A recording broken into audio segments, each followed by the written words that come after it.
आपण पाहत आहात शिवभीमक्रांती महाराष्ट्र न्यूज चॅनल।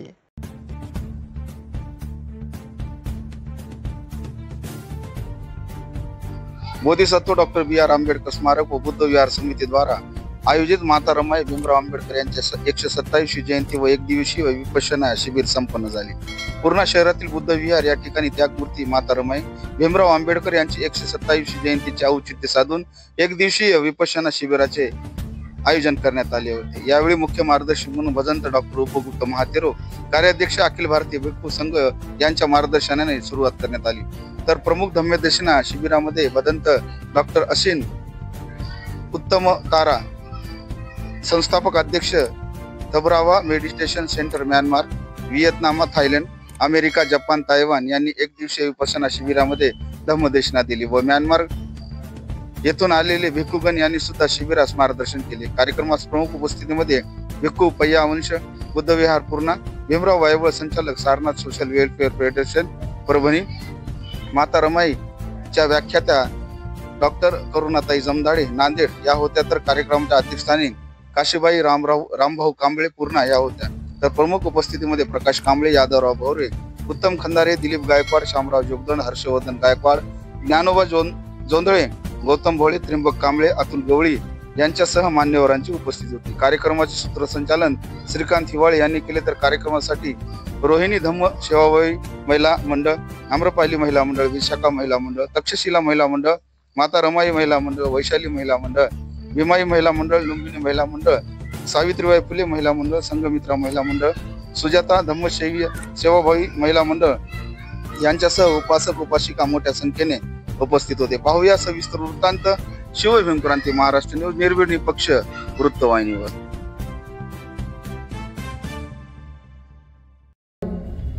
सगळ्यांच्या भेटी घ्याव्यात म्हणून मी या ठिकाणी आले।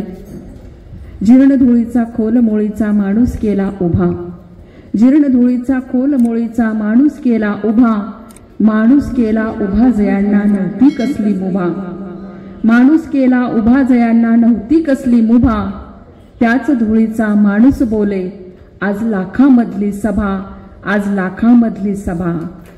आणि आज जेव्हा आपण बघतो 100 वर्षाचा इतिहास समाजाचा आणि आजचं परिवर्तन डॉक्टर बाबासाहेब आंबेडकरांचं आणि रमाई मातेचं जे काही योगदान आहे ते आपल्याला कधीच विसरता येणार नाही।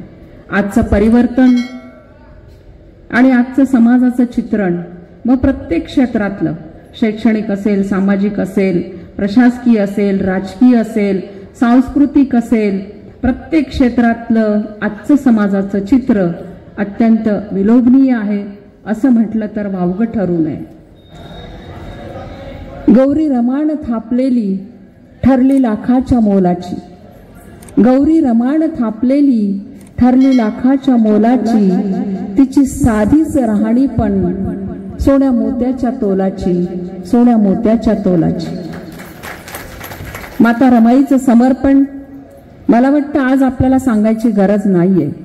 तुम्हा सगळ्यांना माहिती आहे की माता रमाईने किती कष्ट उपसले, किती परिश्रम केले आणि किती सोसलं सुद्धा। रमाई सुद्धा तुमच्या आमच्यासारखीच एक कोमल मनाची स्त्री होती। लहानपण अत्यंत दुःखात गेलं, आई गेली, वडील गेले, एक भाऊ एक बहीण पदरात घेऊन मामाच्या घरी आली आणि खूप वेदनेत लहानपण गेलं, अश्रू ढाळण्यात लहानपण गेलं। आणि 9 वर्षाची असताना रमाईचं लग्न झालं डॉक्टर बाबासाहेब आंबेडकरांसोबत। डॉक्टर बाबासाहेब आंबेडकर एक प्रकांड पंडित, तत्वज्ञानी, प्रज्ञावंत, जितकी हे उपमा लावू तितक्या कमीच आहेत। आणि अशा प्रज्ञा सूर्य असणाऱ्या व्यक्तिमत्वाशी रमाईचं लग्न झालं। लग्न झालं तरीही संसारही खूप कष्टात गेला, पण संसारातल्या अडीअडचणी, कष्ट, परिश्रम, दुःख, वेदना कधीच रमाईने बाबासाहेबांपर्यंत नाही सांगितल्या। कदाचित बाबासाहेबांना या सगळ्या गोष्टीत रमाईने अडवलं असतं, एक पत्नी म्हणून पत्नीच्या अधिकाराने ते करू शकली असती रमाई। पण रमाईने तसं केलं नाही. जेवढा बाबासाहेबांचा विचार होता समाजाला परिवर्तित करण्याचा, समाजात परिवर्तन आणण्याचा, समाजाची उन्नती साधण्याचा, समाजाला या अज्ञान आणि अंधश्रद्धेच्या गर्तेतून वर काढण्याचा, तितकाच मोठा विचार रमाईचा सुद्धा होता. आणि म्हणून रमाईनी पत्नी या नात्यानं सुद्धा कधीच बाबासाहेबांना अडवलं नाही. आणि म्हणून डॉक्टर बाबासाहेब आंबेडकर बिनधास्तपणे आपल्या शिक्षणामध्ये, आपल्या ग्रंथालयामध्ये रमले आणि या परदेशातून त्या परदेशात जाऊन उच्च विद्याविभूषित झाले. आणि म्हणूनच डॉक्टर बाबासाहेब आंबेडकरांनी संविधानाच्या माध्यमातून तुम्हा आम्हा सर्वांना एक मोकळं आकाश दिलं,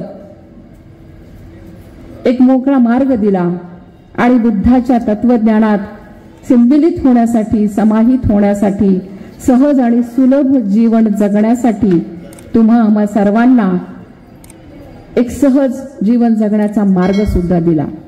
डॉक्टर बाबासाहेब आंबेडकरांचं आणि रमाईचं हे व्यक्तिमत्व आपण कधीच विसरू शकणार नाही, विसरू नये. म्हणून या ना त्या निमित्ताचं त्यांचं स्मरण करणं अत्यंत आवश्यक आहे. आणि म्हणूनच रमाईच्या नावाचा जागर होणं खूप गरजेचं आहे. वर्तमान काळाची ही गरज आहे आणि भविष्याची सुद्धा ती खूप गरज आहे. दीक्षाभूमि में कैंपिंग था हमारा। गुरु भंते जी वॉल में विपස්සना ध्यान सेंटर बना रहे, कर रही है। उन्होंने ये भंते जी को बुलाया, हमारा बड़ा भंते जी है। तो भंते जी ने जो लीडर है वो हम लोग को आके में ये अभी इंडिया में बुद्धगया में सेंटर बना रहे हैं। हमारा भंते जी ने वहाँ के मैं अध्यक्ष हूँ, इसलिए जो लीडर है 4-5 लोग लेके भंते जी यहाँ आए हैं और फिर यहाँ फिर निमंत्रण किया है, इसीलिए यहाँ आए हैं हम लोग। तो अच्छा से स्वागत करें, जो कि ये स्वागत करने के मतलब बुद्धिस्ट लोग और बुद्ध धम्म संघ को बहुत अच्छा से स्वीकार कर रही है, इसीलिए बहुत खुशी हो रही है। तो भंते जी का क्या है वो मैं बर्मा से पूछ दूंगी ना। सियारा di Malawi Bodyo Kandamuti le Bara Taiwan ne ba Tau si ba ni toတရားအထုတ်တဲ့အတိုင်းအဲ့တော့သူကတရားပြတာတော့လာတယ်တရားရိပ်တာတရားထုတ်တဲ့ယောဂီတွေပေါ့တရားကိုစိတ်ဝင်စားတယ်ဘုရားဘာသာကိုယုံကြည်တဲ့လူတွေပေါ့အဲ့ဒီလိုတိုင်းဝိုင်းကိုယ့်ရဲ့နိုင်ငံကိုယ့်ရဲ့ရိပ်တာကိုယ့်ရဲ့မမိသားစုတွေयहाँ आके इंडिया में जैसे कि बुद्ध यहाँ ढेर सारे बुद्ध ज्ञान प्राप्त बुद्धत्व प्राप्त किया है, इसलिए यहाँ आने से ढेर सारे बुद्धिस्टों को देख के खुश हो रहा है कि यहाँ अभी में मैं मेरा फैमिली से मिल रहा हूँ, बुद्ध का बेटा बेटियों से मैं मिल रहा हूँ करके फील हो रहा है।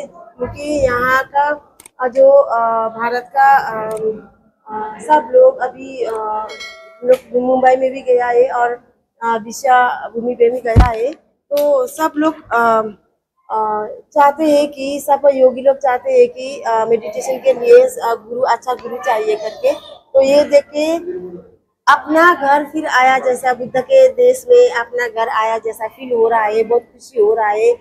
कोई कुछ ज्ञान बुद्ध का अष्टांगी मार्ग को मैं दिखा सकूंगा करके फील हो रहा है, बहुत खुश हो रहा है करके बोल रही है।